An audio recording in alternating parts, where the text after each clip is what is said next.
going out the door like crazy, so they suspended it. And then they started it back up, right? Was there any threat of a lawsuit from the Somali community and folks affiliated with Feeding Our Future? Mr. Jordan, there was more than a threat. They actually did. They did? And what was the alleged claim in that lawsuit? That they were victims of racial discrimination. Oh, they played the race card, huh? All this fraud going on, money going out, and they played the race card. Now, when I talked about not just overlooking it, there was a meeting that took place between the Attorney General and affiliates of Feeding Our Future. Is that right? That is correct. And what happened at that meeting? Do we know? Just wow. I have to say, watching Representative Jim Jordan question the testimony about the Minnesota Feeding Our Future fraud is absolutely eye-opening. You can see Jordan's commitment to uncovering the truth. He's not afraid to push back and ask the hard questions that most politicians wouldn't even touch. What really struck me is how clear he was about the scale of this fraud, the involvement of multiple federal agencies, and the political pressure that seems to have kept this program going despite serious allegations. The fact that there were convictions and yet payments resumed under pressure is shocking, and Jordan's persistence in highlighting these details is something you don't see every day. If you want to see more honest breakdowns like this and reactions to what's really happening in Congress, make sure to hit that subscribe button, turn on notifications, and give this video a thumbs up so we can keep bringing you the truth here on Congress Lens.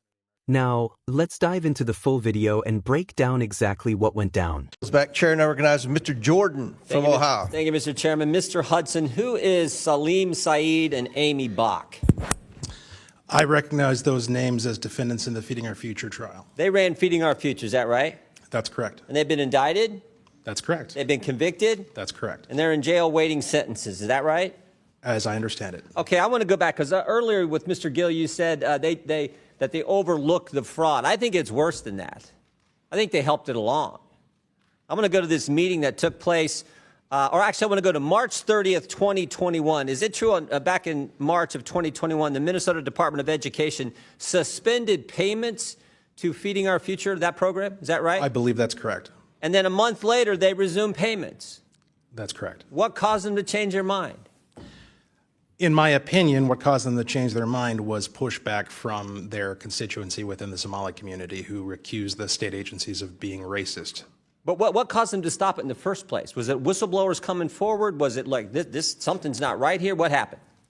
Apologize for the misunderstanding. The reason they stopped the funds in the first place is because they had credible allegations that there was fraud taking place. From whistleblowers and others. Correct. And just they're doing their job looking, this doesn't make sense. We got all these programs, no one's getting fed, and yet money's going out the door like crazy, so they suspended it. And then they started it back up, right? Was there any threat of a lawsuit from the Somali community and folks affiliated with Feeding Our Future? Mr. Jordan, there was more than a threat. They actually did. They did? And what was the alleged claim in that lawsuit? That they were victims of racial discrimination. Oh, they played the race card, huh? All this fraud going on, money going out, and they played the race card. Now, when I talked about not just overlooking it, there was a meeting that took place between the Attorney General and affiliates of Feeding Our Future. Is that right? That is correct. And what happened at that meeting? Do we know? Yeah, we do, because we have it on tape. There was an audio recording made at that meeting that was entered into evidence in the Feeding Our Future trial, and it was later revealed through work from Center of the American Experiment, the full recording. And my observations of what took place in that meeting was that Attorney General Keith Ellison was focused on one thing and one thing only, and that was keeping these folks in business. There were no questions that he asked of these folks about how the kids are doing, the operation, how they're getting fed, who's being helped. Instead, the focus was entirely on ensuring that the money continues to flow. And I'll add that he went so far as to say that he was going to fight these people in reference to the state agencies. The state agencies are his client. Yeah. And when you said money's going to flow, did money flow to Mr. Ellison's campaign a couple weeks later from some of the folks who were in that meeting? Sure did. How much, do we know how much that was? I do not have that number. So it wasn't just overlooking the fraud. They were actively trying to make sure this program continued, and then they benefited from that politically with contributions to their campaign, all in this same year, all in 2021, when this was all coming to a head. Is that accurate? That is my understanding. And this fraud is much bigger than this, because as I look, it's like 6 different federal agencies. Department of Homeland Security, Health and Human Services, Small Business Association, Housing Urban Development, Department of Labor, Department of Agriculture, in this program and a bunch of others, they were shaking down the entire federal government, it looked like. 6 different federal agencies. I think you pointed out, over the last 15 years. That's correct. And not only are the Democrat administration overlooking it, they're helping it along. They're assisting it. They're going after whistleblowers, as your colleague pointed out, and they're benefiting from all this politically with contribution to their campaign, not to mention the voting issue that you referenced earlier as well. Is that all accurate? I believe so. Oh, now there's more than 6 agencies involved. There's 6 federal agencies that got shaken down, but there's 2 other agencies involved now, the FBI and the DOJ, right? How many people have been indicted now? I do not have that number in front of me, but it's significant. And I don't know how long y'all been in the legislature. We appreciate your work, appreciate what you do. But have you ever seen anything like this in your time in the legislature? I've never seen anything like this in an agency. Ms. Robbins, you're the chair. No, sir, we have never seen anything on this scale. It is unbelievable. As Joe Thompson said, it is breathtaking and cannot be overstated.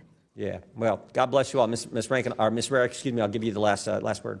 Thank you. So I've been there since 2013, and I have been yelled at by Democrats over and over again throughout our time there to say that there is no fraud, this is just made up. Yeah, this is the template. You see this all the time.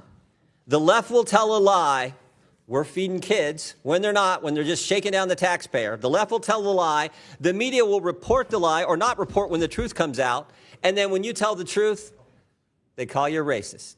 It's as old as time. We see it all the time. This is so wrong. God bless you all for coming forward and getting the facts to the people in Minnesota, and more importantly, to the people of this great country. I yield back.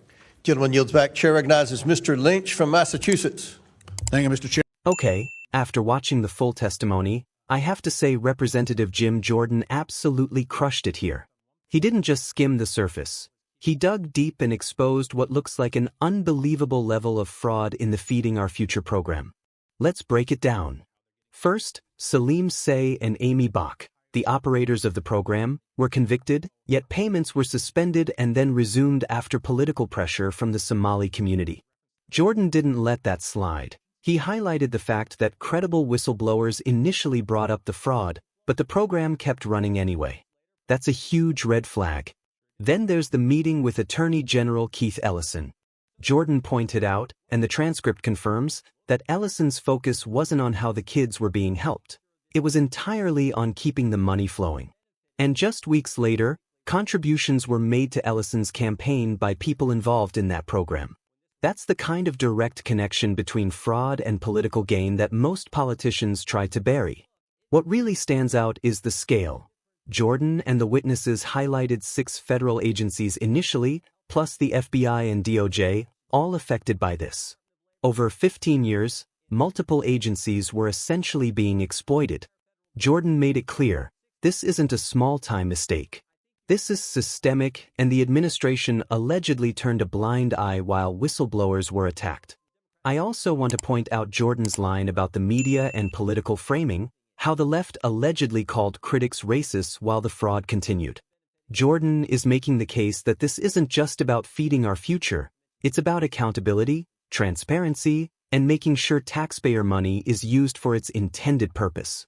In my opinion, Representative Jim Jordan showed what it really means to hold power accountable. He asked tough questions, didn't back down, and brought the truth to light for the American people. Watching him navigate this testimony, it's clear that someone needs to fight for oversight like this in Congress, and Jordan is leading the charge. Honestly, this is the kind of accountability I want to see more of in Washington. If you agree with me and think politicians should be held responsible for these kinds of frauds, drop a comment below, let me know your thoughts, and make sure to subscribe to Congress Lens for more reactions like this. This is Audrey, and I'll see you in the next one.